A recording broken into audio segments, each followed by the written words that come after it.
It's going live, and we are live. Hello there, everyone.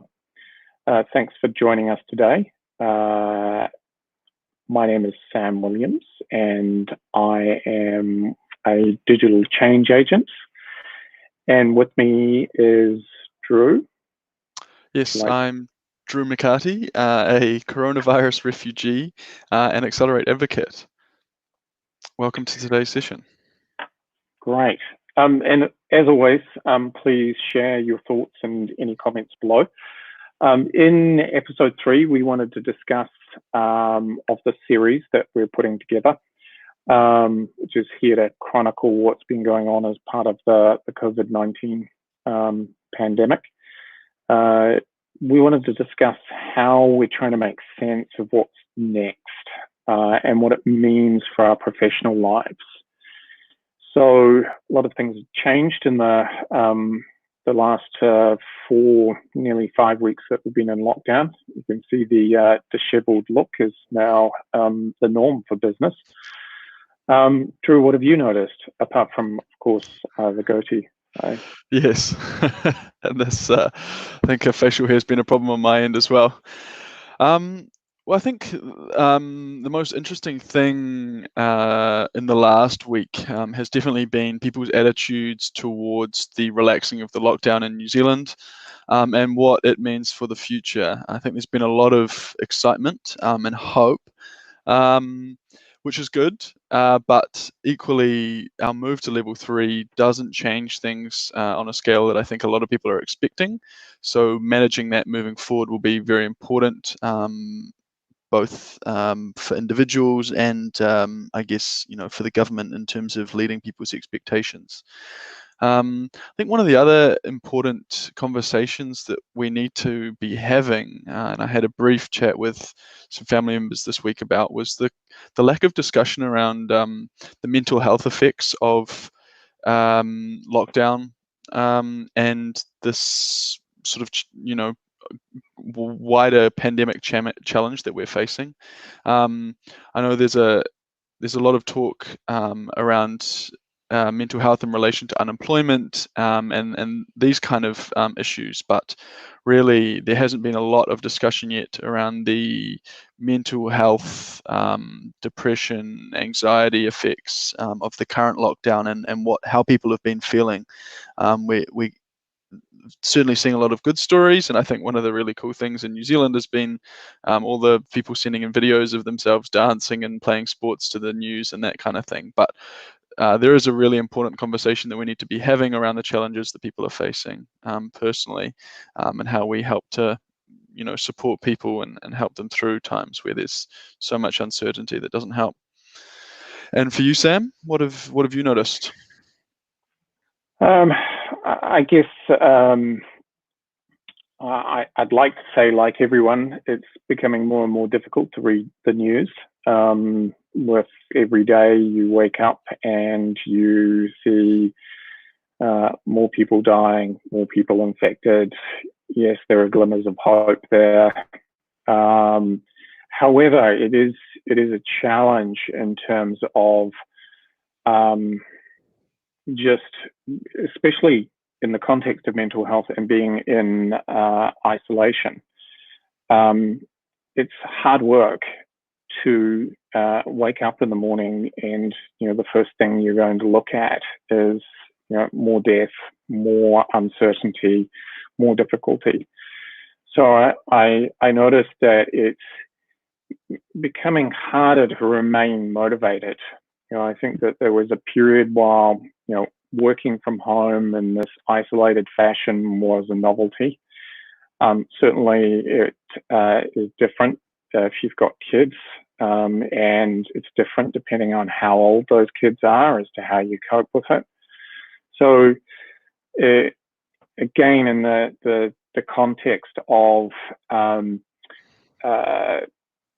different age groups and mental health, you've got different things that are up for parents. Like I'm noticing extremely frazzled parents of young kids.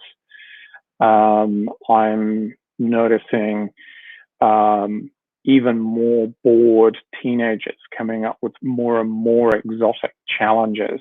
My great nephew had the cider vinegar neat challenge the other day. He was challenging his mates to drink cider vinegar, raw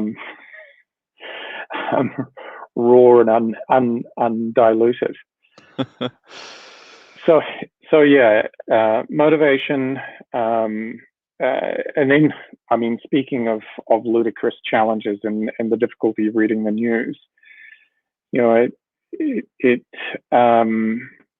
was just profoundly shocking to, you know, watch the president of the United States talking about injecting disinfectant as being a possible cure, and the idea that shining light inside people would somehow make a difference to an infectious disease or virus.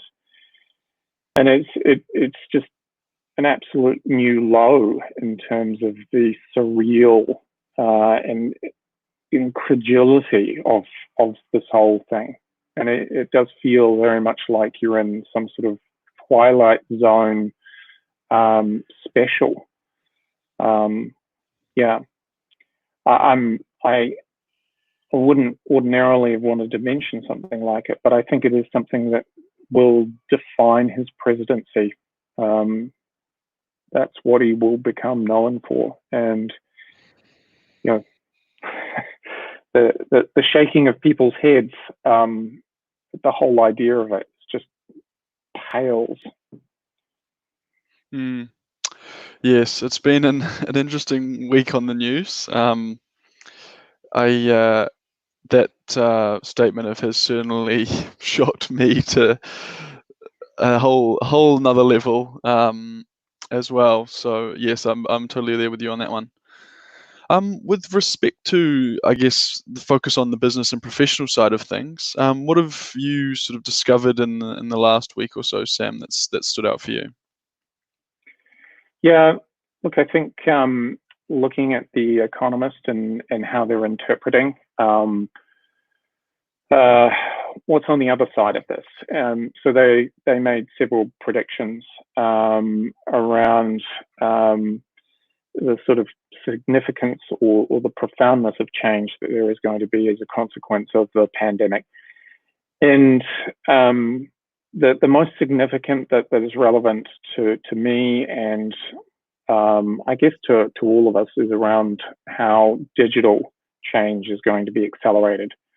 So we're already starting to see it in the form of apps to help trace, to help triage, help to also do contact tracing as well. And in policing, we're starting to see apps emerge or digital initiatives around tracking management and social distancing. And I guess the irony is, you know, who would have thought the next wave of app development would be around social distance, not social connection. Yeah, it's kind of crazy. Yes, I was having an interesting conversation with a colleague this week who was very skeptical about the Australian government's push for their track together app. But I certainly, from my perspective, I think that going digital is going to be the easiest way for us to return to some sort of normality in our day-to-day lives, whilst also managing the inevitable ebb and flow of the virus over the next 12 to 18 months. So yes, I think it is interesting to say, as you say, that we've moved from social connection-based apps to social distancing-based apps, but I think they will be very, very important. I think the other really interesting thing that I started reading about recently was, I guess, what I'd call innovation and employment. For example, teams like the companies that put up the staging or the sort of structures for large events such as Coachella and other music festivals in the United States have turned to creating triage clinics and mobile hospitals and music festivals. The same skills that they use to set up music festivals are being used to support the healthcare industry, and I think that's a really incredible display of that innovation in employment and making sure teams can continue to work and continue to contribute in a really productive manner through this pandemic, and especially coming from an industry like music festivals where they have absolutely no alternative. There is no music festival that's going to run in the next, I'd say 3 to 6 months at any scale that would serve their teams to be able to continue. The other interesting idea that I heard in New Zealand this week was the idea of drive-through supermarkets. And it'll be interesting to see how it turns out and what it looks like in practice, because I can't really see a McDonald's window type supermarket experience. But I think in terms of extending the current experience with regards to online shopping through supermarkets and making that much more effective, reducing the person-to-person contact involved and all those kind of ideas is a really interesting challenge that supermarkets have to deal with in terms of being such high traffic places normally. It'll be interesting to see how that plays out, and could be a really good way of protecting both the consumers and the employees, and helping to make a better experience there. Yeah, I guess what you're starting to see is organizations and actually individuals look at how they can develop their own personal digital strategies to navigate this. So, and there's two parts to that. One is building a more resilient business so that you can actually trade and transact at a distance or at a social distance, but actually earn a living socially distanced.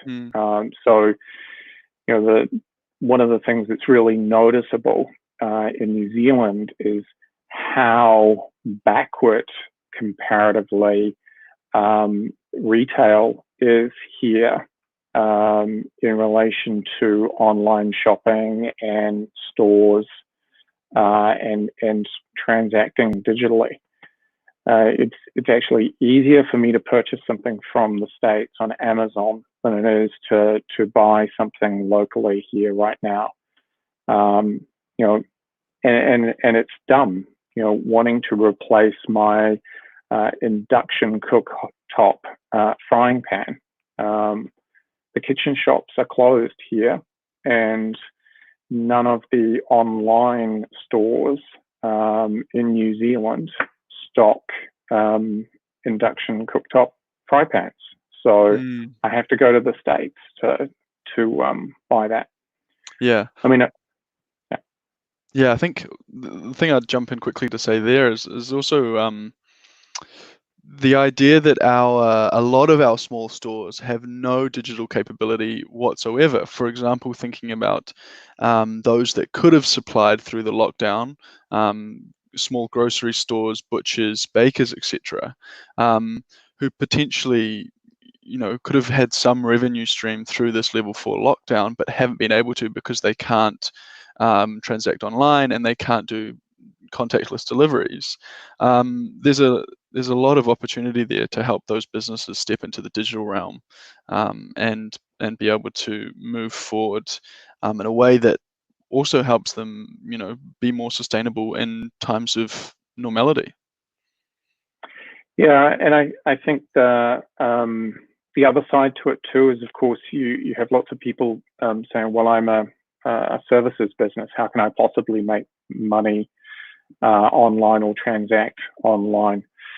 I heard an interesting story about this is actually a Victorian, so Victoria in Australia, hairdresser that had been affected by the bushfires there. So they were forced to come to terms with having their business devastated before the pandemic came along. And what it was, or what that particular hairdresser had done, is actually started to deliver hairdressing courses online. So you could actually subscribe to his YouTube channel to learn about how to cut hair. And isn't it ironic that, out of that disaster that was the bushfires, which triggered him to actually undertake a digital initiative to create some revenue where he couldn't cut people's hair, how well placed he was for exactly the situation that we now find ourselves in. So there are all sorts of possibilities, I suppose, in terms of how you can start to unpack revenue sources online that social influencers, media producers are all providing clues for. It's fascinating. For instance, Jamie Oliver has just started producing content to help people cook with what's in their fridge. You've seen Drivethrough and the Jeremy Clarksons of the world from I forget what it's called now, the new series. The Grand Tour? The Grand Tour, that's it. The Grand Tour guys producing content through this. The initiatives that you've seen in the UK comedians, raising money for the NHS, and it's fascinating to see the level of creativity that's actually unlocked when people have too much time on their hands. Absolutely. Anyway, with that in mind, there was something else that I wanted to share. I'm not sure, Drew, have you talked about all the things you... Yes, I think, discussing your model would be good. Okay. So this is a little model that a chap by the name of Peter Cook from thoughtleaders.com.au shared in a session that there was last Friday, as it happens, Friday a week ago.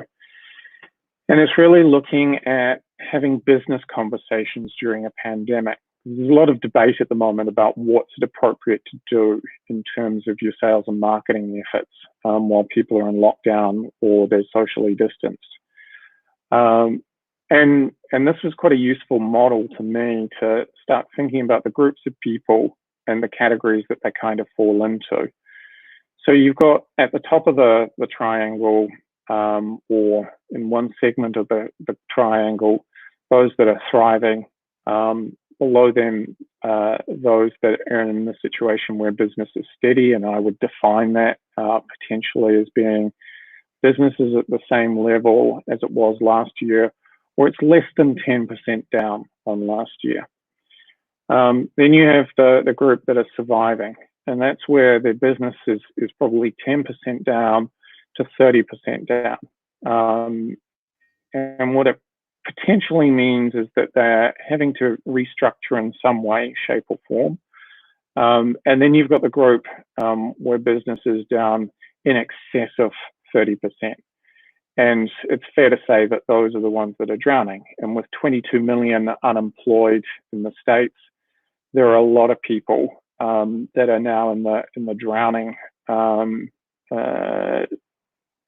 stage or state, shall we say.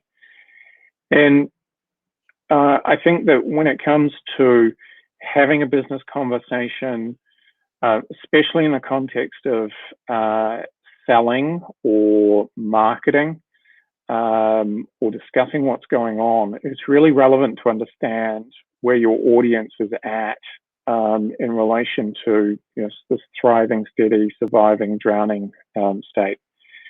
Because what I'm noticing is that those that are in that survival state, they're too busy to have a conversation. They're too busy thinking about how they're going to survive or if they're in the drowning state, they're too busy looking for another job potentially. And obviously those people that you do want to be having conversations with would be talking about investing and seeing this as an opportunity to invest. I guess as a model, I found it quite a useful way to kind of frame,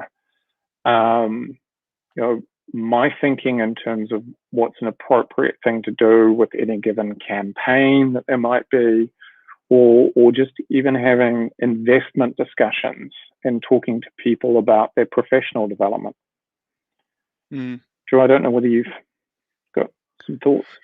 Well, I think it overlays perfectly with Maslow's hierarchy of needs. That those at the bottom of the pyramid who are concerned with concerned about their safety and their survival, they can't think about anything else apart from how to satisfy those needs. And until they can reach a certain level of safety and security in what they're doing in their jobs, and their ability to provide for themselves, their family, or whatever else it might be, they're not thinking about how to actually grow or improve beyond that. So it's the bottom half of the pyramid where most people are that are concerned with these ideas, and so I think the key thing is for the people above the line to think about, if they're trying to connect with people who are struggling, how can it be framed in a way that allows them to help them up the pyramid, or just a simple appreciation for the fact that they're so focused on their survival that they're not interested in however brilliant your product might be. So it's I think it's really interesting, the parallels between this pyramid that Peter Cook has drawn up and the idea of Maslow's hierarchy of needs, and someone being unable to consider the higher levels of sort of actualization when they're stuck worrying about more basic needs. Yeah. And just one other little point on it, the little feedback loop in the middle there. I guess there's a lot of people that are hovering on that line that there is in the middle of the triangle between, okay, some mornings I wake up and think, yep, steady as you go. Some mornings I wake up and it does feel like we're just surviving. So there's also a group of people that are kind of cycling between those lines, cycling between that steady state and that survivor state. Absolutely. And I think it's just, again, from a mental health standpoint, it's important to recognize at an individual level that this is likely to be going on for ourselves at the moment. Never have we had so much time to spend with family. Never have we had so much time to focus on cooking or exercise, but never has time been more scarce in relation to how to make money or making sure that we can pay our bills. Yep. So there's kind of a sense of desperation in some activities that we're undertaking, at the same time as having this enormous luxury of being asked to stay at home and lie on the couch. Yes, if only it was that easy. Yes, exactly. Okay, well, so I guess this is turning out to be the longest episode that we've recorded so far. But anything you want to add, Drew? No, I think that was a great discussion. So it would be really interesting to hear people's thoughts and comments below. And again, as always, if there's any guests or people who would like to contribute, please reach out to us. We'd love to have a discussion with you too. Yes, actually, on that note, hopefully in the next week or so, we will, well, not hopefully, we're planning in the next week or so to bring in some guest speakers. So I'm not sure whether it'll be the first or the second, but David Graham from Copenhagen in Denmark has agreed to join us and talk about ecosystem resilience. So fantastic. That will be a good session. All right, well, thanks everybody for joining us, and thanks for watching to the end, if you did. Thank you. Cheers.